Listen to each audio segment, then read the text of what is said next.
All right. Are you gonna jump on? Jump on. Okay. Cat's here. All right. All right. What's going on? Today is episode 002 of the South London Ronin podcast. This is actually the third recording, but we started with 000. I'm not going to talk about that all the time.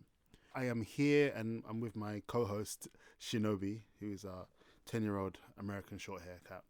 If you can see, if you're watching on the video. So today I wanted to talk about imposter syndrome, and it's kind of the thing like, you've not made much money, you're not financially successful, you didn't become an NBA player, you didn't make it big in business. So like, why do you feel like you should have a podcast? That kind of thing. It's that kind of thing that is imposter syndrome, making you feel like you are a fraud, that you are a fake, that you shouldn't be doing what you're doing, that you have no, how do you say, you have no right to be standing in the position that you're standing in. And that could be in a job or or a gig that you've got or anything. And I get that all the time, and I try and I feel like I've defeated imposter syndrome in a way of saying that you cannot be an imposter if you are just being yourself. So you could not be an imposter if you're just being you. So I'm coming here with like the humbleness, knowing that the only thing I'm a human. I'm obviously I'm one in however many people we have in the world, 1 in 8 billion. I'm not sure, depending on when you listen to this.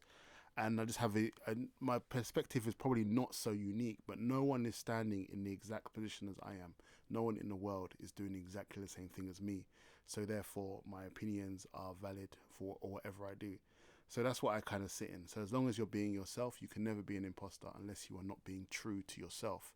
That's the only person you have to be true to. If anyone else thinks different and you are, standing in your truth, then you can't be an imposter, right? But obviously, there's many places where it shows its head.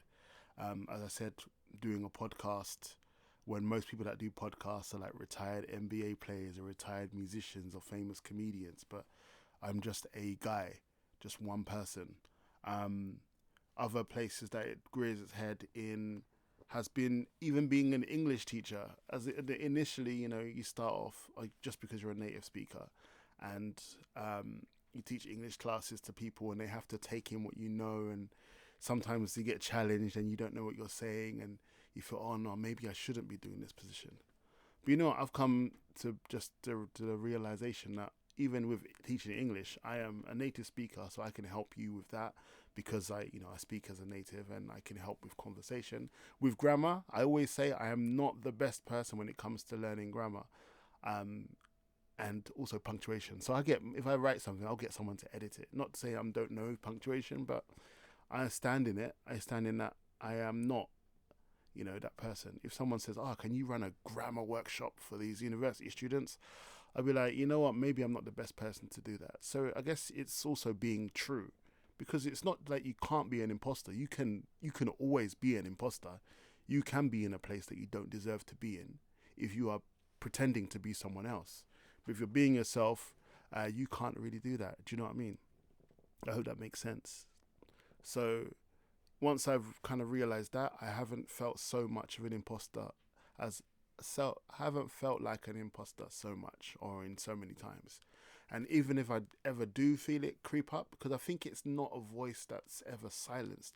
I think you can just learn how to tune it out and not to listen to it. So, but if it does come through sometime, I just remember, look, just being me, just being Arya from Bermondsey, the British-born Nigerian, you can speak some Japanese, not perfect. Yoruba is not on point, so I don't do things in Yoruba, which is a shame. But anyway, just be genuine, and that's you can't be an imposter.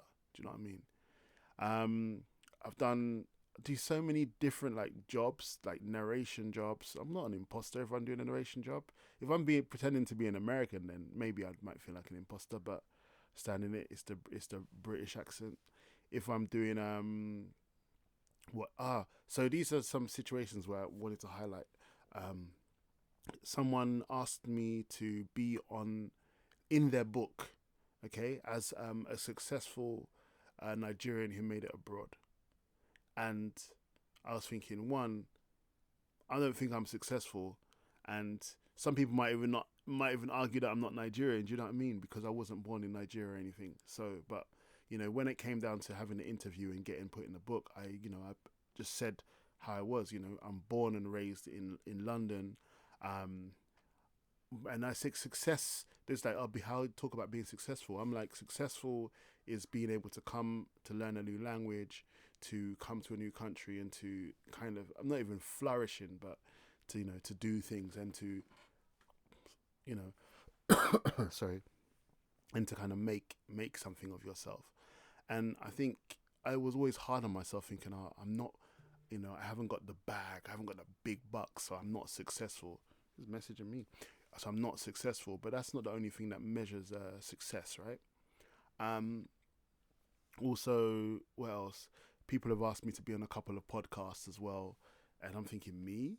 Who am I? But I just thought, I'll just turn up as myself, answer the questions as myself, and maybe people wanted to hear from me. Maybe people want to hear my voice. Maybe I am a worthy guest. Maybe I am worthy. So I've got to get rid of get. Do you hear that? That's the washing machine.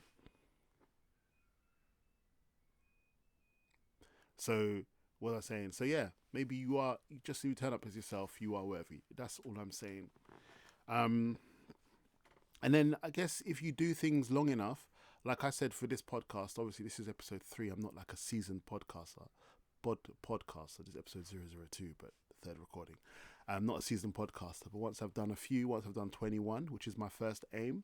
Actually, the first aim was to do 3, because after doing this one, I will publish these.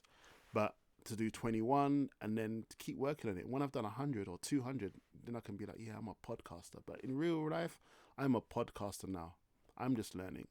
I'm learning. And if you are humble in that, and you are ready to learn, and you see yourself as a seeker of truth, as I'm not trying to be like all spiritual, but like a seeker of truth and advancement and open to criticism, then I think that imposter syndrome will start taking a backseat. And anytime it shows or rears its ugly head, you can just tell it to go away.